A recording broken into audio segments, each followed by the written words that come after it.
হুম,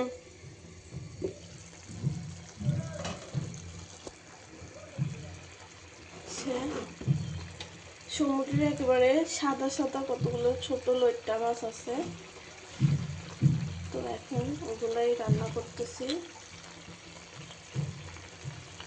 একটু পানি দিনে মাছ থেকে যা পানি বের হয়েছে ওই পানিগুলো দিয়ে রান্না হয়েছে। যেহেতু এটা অনেক ছোট মাছ, লইট্টা মাছগুলো অনেক ছোট ছোট মশলা দিয়ে মাখছি, মাইখা কাঁচামরিচ পেঁয়াজ সব কিছু দিয়ে বসাই দিয়েছিলাম।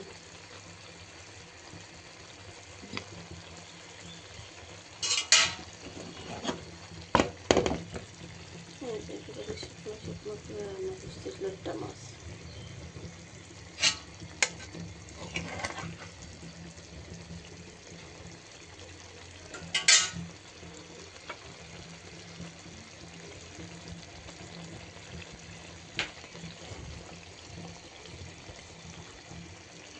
হচ্ছে সমুদ্রের লইট্টা মাছ, আর এগুলো হচ্ছে ফুলকপি দিয়ে নতুন আলু, এক বছরের প্রথম নতুন আলু দিয়ে এই ফুলকপি দিয়ে এই ছোট ছোট নতুন আলু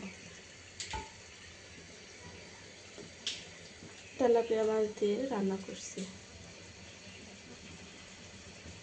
আজকে দুপুরে রান্না ফুলকপি নতুন আলু দিয়ে তেলাপিয়া মাছ রান্না করছি।